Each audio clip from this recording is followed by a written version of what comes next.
కాశీబుగ్గ ఆలయానికి సంబంధించి ఏదైతే తొక్కిసలాట జరిగిందో మరి ఈ వెంకటేశ్వర స్వామి ఆలయము పురాతనమైన ఆలయమే అని భావిస్తున్నారు చాలా మంది. మరి ఇది తాజాగా కన్స్ట్రక్షన్ చేయబడింది. ఈ మధ్య కాలంలో కన్స్ట్రక్షన్ చేయబడిన ఆలయము అని చెప్పేసి అయితే మాత్రము నాయకులు చెప్తున్న పరిస్థితి. దీనికి సంబంధించిన మంత్రులు అచ్చెన్నాయుడు గారు కూడా ఇదే విషయాన్ని వెల్లడించినట్లుగా తెలుస్తూ ఉంది. మరి ఈ ఆలయానికి సంబంధించి పాండా అనే ఒక వ్యక్తి ఆధ్వర్యంలోనే ఈ ఆలయాన్ని నిర్మించారు అని చెప్పేసి అంటూ ఉన్నారు. మరి ఈ మధ్య కాలంలోనే నిర్మించిన ఈ ఆలయానికి సంబంధించి అసలు కెపాసిటీ ఎంతుంది, ఆ తీవ్ర స్థాయిలోన భక్తులు అక్కడికి వెళ్ళడానికి కారణం ఏంటి అనే అంశాలను చూసుకుంటే ఇందులోన ఈరోజు శనివారం కావడము, దట్టు ఏకాదశి కావడము, అలాగే కార్తీక మాసం కావడంతోని మహిళలందరూ అలాగే కుటుంబ సభ్యులతో పాటు కూడా వెంకటేశ్వర స్వామి దర్శనాన్ని చేసుకోవాలని చెప్పేసి బారులు తీరని పరిస్థితి అయితే ఉంది దీనిలోని. మరి ఒక్కొక్కరు కూడాను అసలు ఆ ఆలయానికి ఉన్న కెపాసిటీ ఇంచుమించుగా 3000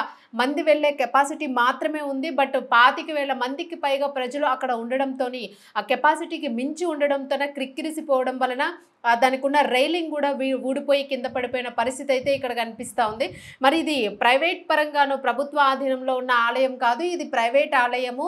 ఇక్కడ అసలు ఆలయం ఉన్నట్టుగా మాకు పూర్తిగా తెలియని పరిస్థితి ఉంది అన్నట్టుగా కూడా కొంత వాదన అయితే ఈ ఆలయానికి సంబంధించి వినిపిస్తూ ఉంది. బట్ మరి ఇంత ప్రాచుర్యంలోకి ఎలా వచ్చింది, ఇంతమంది భక్తులు ఈ ఆలయానికి ఎలా చేరుకోగలుగుతూ ఉన్నారు అనంటే అనేక ప్రైవేట్ మాధ్యమాల్లోన వీటిల్లో కూడా ఈ ఆలయానికి సంబంధించిన వీడియోస్ వస్తూ ఉన్నాయి. సో ఆలయానికి సంబంధించి వెంకటేశ్వర స్వామికి సంబంధించిన పవర్స్, ఆ శక్తివంతమైన ఆశీర్వాదాన్ని భగవంతుడి దగ్గర నుంచి తీసుకోవాలి అని చెప్పేసి ఒక నమ్మకంతో భక్తులందరూ కూడాను పండగ పూట వెంకటేశ్వర స్వామిని దర్శించుకోవాలి అని చెప్పేసి అక్కడికి అధిక సంఖ్యలో వెళ్ళడం జరిగింది. మరి ఏకాదశి శనివారం కలిసి రావడంతోన ఈ ప్రమాదం ఎక్కువ స్థాయిలోన ప్రజలు ఉధృతంగా వెళ్ళడంతో ఈ ప్రమాదానికి గల కారణంగా ముఖ్యంగా కనిపిస్తుంది. మరి ఇంకా ఏ ఇతర కారణాలు ఏమైనా ఉన్నాయా అనేది అయితే మాత్రము ముందుకి తెలియాల్సి ఉంది. దీనికి సంబంధించి అధికారులు కూడాను కేసు నమోదు చేసుకుంటా ఉన్నారు. అలాగే ప్రతి ఒక్కరు కూడా చంద్రబాబు నాయుడు నుంచి ముఖ్యమంత్రి గారి దగ్గర నుంచి ప్రతి ఒక్కరు కూడా దీని మీద స్పందిస్తున్న అంశాన్ని మనం చూస్తూ ఉన్నాము. మరి అసలు విజువల్స్లో చూసుకుంటే ఎంత తీవ్ర స్థాయిలో తొక్కిసలాట జరిగింది అని అంటే అసలు ఇన్నేళ్లలో కూడా ఇలాంటి ఇంత చిన్న ఆలయంలోనే ఇంత పెద్ద ప్రమాదం జరిగిన దాఖలాలు ఎక్కడా లేవు అని చెప్తూ ఉన్నారు. మరి ప్రతి ఒక్కరు కూడాను కనీసం ఆలయంలోకి వెళ్ళేటప్పుడు ఒక క్యూ లైన్ని పాటించి ఉండుంటే, లేదు అని అనుకుంటే ఆలయ సిబ్బందికి సంబంధించి వారైనా కూడా అట్లీస్ట్ కొంత అప్రమత్తంగా ఉండుంటే భక్తుల్ని వారించి ఉండుంటే ఇంత ప్రమాదం జరిగి ఉండేది కాదు అని చెప్పేసి పెద్ద ఎత్తున ఆరోపణ అయితే వినిపిస్తున్నాయి. అయితే ఒక పక్క అసలు దీనిలో ఎవరి తప్పిదం ఉంది అనేది కూడా ఒక ముఖ్య అంశంగా మాట్లాడాల్సి వస్తుంది. అయితే మరి ఈ అంశంలోన ఈ ప్రమాద ఘటనలోనే ముఖ్యంగా ఎవరి తప్పిదం ఉంది అనేది కూడా ఇక్కడ ఒక వాదన వినిపిస్తూ ఉంది. అంటే భక్తుల్ని తప్ప, లేకపోతే ఆలయ సిబ్బంది సరైన ఏర్పాట్లు చేయలేకపోయారా అని చెప్పేసి అయితే ఉంది. మరి ఈ ప్రభుత్వానికి పూర్తి స్థాయిలో ఈ ఆలయం గురించి తెలియదు అన్న వాదన ఒక పక్క నుంచి వినిపిస్తోంది. మరి ఇంత పెద్ద ఆలయము, ఆదాయం వచ్చే ఆలయము, ప్రైవేట్ ఆధీనంలో ప్రైవేటు వ్యక్తులు ఎవరో ఒక పర్సన్ వాళ్ళకి సంబంధించి కట్టిన పర్సన్స్కి సంబంధించిన దీనిలోని మరి ఎలాంటి చర్యలు, కట్టుదిట్టమైన చర్యలు తీసుకోకపోవడం ఖచ్చితంగా వాళ్ళకి తెలుస్తుంది. ఆలయానికి సంబంధించి భక్తులు ఇంచుమించుగా పోటెత్తే అవకాశం ఉంటుంది అని ఒక అంచనా అయితే ఉండుండొచ్చు. మరి ఈ అంచనాకి తగ్గట్టుగా ఏర్పాట్లు చేసుకుని ఉంటే బాగుండేది. అంచనాకి మించి భక్తులు రావడంతో ఈ ప్రమాదం జరిగింది అనేసి అయితే చెప్తూ ఉన్నారు. మరి ఈ ప్రమాదానికి గల కారణము ఆలయాన్ని నిర్మించిన అధికారికి కానీ ఎవరికి కూడాను తెలిసి వాళ్ళు కూడా ఊహించుండకపోవచ్చు ఇంత పెద్ద ఎత్తున భక్తులు వస్తారు అనేది. సో ఇంత పెద్ద ఎత్తున భక్తులు వచ్చారు అని అంటే మరి ఈ ఆలయానికి సంబంధించి ఎంత ఎత్తులోన ప్రమోషన్ జరిగింది అన్నది కూడా ఒక పక్కన వాదన వినిపిస్తూ ఉంది. అంటే ఇంత ప్రాముఖ్యత ఉందా ఈ ఆలయానికి, ఎక్కడెక్కడి నుంచో భక్తులు వస్తూ ఉన్నారా, శ్రీకాకుళం, విజయనగరం, విశాఖపట్నం ఇంకా ఎన్నో ఇతర ప్రాంతాల నుంచి కూడా ఈ ఆలయాన్ని గూగుల్ సెర్చ్ చేసుకుంటూ కూడా ఈ ఆలయానికి వచ్చి దర్శనం చేసుకున్న పరిస్థితి కూడా ఉంది అని చెప్పేసి అయితే అనేక మంది నెటిజన్లు కూడా వాళ్ళ అభిప్రాయాన్ని వ్యక్తం చేస్తున్న పరిస్థితి కనిపిస్తుంది. అయితే భక్తులు కూడా ఒక రకంగాను ఏదైతే వాళ్ళకి కూడా ఒక అవగాహన ఉండాలి ఆలయానికి వెళ్ళేటప్పుడు, ఎంత భగవంతుడి మీద నమ్మకం ఉన్నప్పటికీ కూడాను ఇలాంటి దుశ్చర్య వచ్చే ఇలాంటి ప్రమాదం వచ్చే అవకాశం ఉన్నప్పుడు ఎంత అప్రమత్తంగా ఉండాలి, ఒక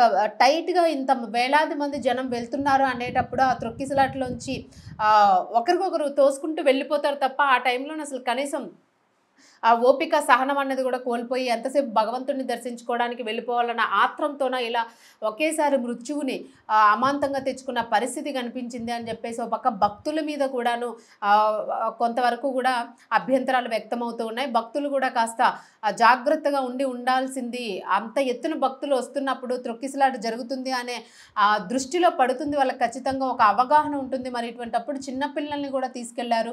చిన్నపిల్లలు కూడా మృతుల్లో ఒక బాలుడు కూడా ఉన్నట్టు తెలుస్తూ ఉంది. మరి 9 మంది మృతులు ఉండగా మరొక బాలుడు కూడా మృతి చెందినట్లుగా తెలుస్తుంది. మరి ఇప్పటికైతే మాత్రము 10 మంది అక్కడ మృతి చెందినట్లుగా సమాచారం అయితే తెలుస్తుంది. మరి దీనికి సంబంధించి అధికారులు అయితే మాత్రం అప్రమత్తమయ్యారు. అసలు ఆలయానికి సంబంధించి అసలు కన్స్ట్రక్షన్ ఎలా ఉంది, ఎలాంటి కట్టుదిట్టమైన ఏర్పాట్లు ఉన్నాయా లేదా, అసలు ఏ ప్రికాషన్స్తో ఏ వీటితోని ఆ ఆలయాన్ని నిర్మించారు, అసలు అంటే ఆ ప్రాంగణానికి సంబంధించి ఎంత కెపాసిటీ భక్తుల్ని అది తీసుకోగలుగుతుంది అన్న అంశం మీద కూడా పెద్ద ఎత్తున చర్చ అయితే జరుగుతుంది. మరి దీనికి సంబంధించి నాయకులు, అధికారులు అందరూ కూడాను కొంత సీరియస్ యాక్షన్ తీసుకునే పరిస్థితి కూడా కనిపిస్తుంది. మరి వీరిలో మృతి చెందిన వారిలోని మహిళలే ఎక్కువగా కనిపిస్తూ ఉన్నారు. అలాగే ఒక చిన్నారి కూడా ఉన్నట్టుగా తెలుస్తుంది. మరి ప్రతి ఒక్కరికి కూడాను స్థానికంగా ఉన్న ప్రభుత్వ హాస్పిటల్కి తరలించి వైద్యాన్ని అందించే ప్రయత్నం చేస్తూ ఉన్నారు. వీరిలో ఇంకా తీవ్రంగా గాయపడిన వారు ఇంకొక 4 నుంచి 5 వరకు ఉన్నారు అని చెప్పేసి అయితే వార్త వినిపిస్తూ ఉంది. మరి మృతుల సంఖ్య పెరిగే అవకాశం ఉంది అని అన్నారు. మరి కొంత సమయం వరకు మనకి 9 మంది మృతుల సంఖ్య ఉంది, ఇప్పుడు అది 10 మందికి చేరింది. మరి మృతుల సంఖ్య పెరిగే అవకాశం ఉంది అని చెప్పిన నేపథ్యంలోని కుటుంబ సభ్యులందరూ కూడా అక్కడ ఆందోళన వ్యక్తం చేస్తున్న పరిస్థితి అయితే కనిపిస్తుంది. మరి దీనికి సంబంధించి అధికారులు ఎలాంటి యాక్షన్ తీసుకుంటారు, మరి ఆలయ సిబ్బంది ఎలా రియాక్ట్ అయ్యారు, దీనికి సంబంధించి ఇలాంటి ప్రమాదం పొంచి ఉంది అని వాళ్ళు కనీసం కూడా గుర్తించలేని పరిస్థితి అక్కడ ఉండొచ్చు. వాళ్ళ తప్పిదం ఉందా లేదా అన్నది కూడా ఇప్పుడు దీనికి సంబంధించి దర్యాప్తులోనే వెల్లడేయాల్సిన అవసరం ఉంది. ఎందుకంటే పరిమితికి మించిన భక్తుల్ని ఎందుకు అలౌ చేశారు అన్నది ఇక్కడ పెద్ద ప్రశ్నగా ఉంది. మరి పరిమితి మించిన భక్తుల్ని అలౌ చేసేటప్పుడు ఖచ్చితంగా తొక్కిసలాట జరుగుతుంది. ఇలా అనవసరంగా భగవంతుడిని ఏదో దర్శించుకుని వద్దామని వెళ్ళిన భక్తులు మృతి చెందడంతో కుటుంబ సభ్యులంతా కూడా అక్కడ రోధిస్తున్న పరిస్థితి, పూర్తిగా మృత్యుఘోష వినిపిస్తూ ఉంది ఆలయంలోని. వెంకటేశ్వర స్వామి నామస్మరణతో మారుమోగాల్సిన ఆలయం ఏకాదశి నాడు శనివారం రోజున మృత్యుఘోషతోని వినిపిస్తూ ఉంది. ఆలయం అంతా మారుమోగుతూ ఉంది. మరి దీనికి సంబంధించి ఇంకా ఏ ఇతర చర్యలు తీసుకుంటారు అనే దర్యాప్తు అయితే కొనసాగుతుంది. ఇదైతే మనకి ఇంకా తెలియాల్సి ఉంది. మృతుల సంఖ్య ఇంకా అక్కడితో ఆగుతుందా, ఇంకేమైనా పెరుగుతుందా, ఇంచుమించుగా అలాంటి ప్రమాదం లేకుండా ఉంటే మంచిది అని చెప్పేసి అయితే ప్రతి ఒక్కరూ కోరుకుంటున్న పరిస్థితులు అయితే కనిపిస్తూ ఉన్నాయి. ప్రతి ఒక్కరికి కూడా మంచి వైద్యం అందించాలని చెప్పేసి అధికారులు కూడా అప్రమత్తమయ్యే స్థానికంగా అక్కడికి అందరూ కూడా చేరుకోవడం జరిగింది. హోంమంత్రి అనిత ప్రతి ఒక్కరు కూడా, ముఖ్యమంత్రితో పాటు ప్రతి ఒక్కరు కూడా దీని మీద పూర్తిగా భద్రతా చర్యలకు సంబంధించి అక్కడ ప్రజల్ని కూడా, అంటే దానికి సంబంధించిన ఇప్పుడు అంబులెన్సులు వాళ్ళని తీసుకెళ్ళాలి, మృతుల్ని తీసుకెళ్ళడానికి అంబులెన్సెస్ ఉండాలి, అలాగే గాయపడిన వారిని హాస్పిటల్స్కి తరలించాలి. మరి దీనికి సంబంధించి భారీ స్థాయిలో బలగాలు కూడా అక్కడికి చేరుకున్నట్లుగా సమాచారం అయితే తెలుస్తుంది. మరి ఈ ఘటనకి సంబంధించి ప్రస్తుతం అయితే మాత్రము కొంత పరిస్థితి అక్కడ సద్దుమణిగినట్లుగా కనిపిస్తుంది. మృతదేహాలన్నింటినీ కూడా తరలించి వాటికి పంచనామాలు చేసే ప్రయత్నంలో ఉన్నారు అందరూ కూడాను. అక్కడ అధికారులు కూడాను దీన్ని ప్రభుత్వ హాస్పిటల్కి తరలించారు. వీటన్నింటినీ కూడాను తదుపరి పంచనామాలు అయిన తర్వాత ఎవరెవరి బాడీ ఏంటి అన్నది వాళ్ళ కుటుంబ సభ్యులకైతే అందించడం జరుగుతుంది.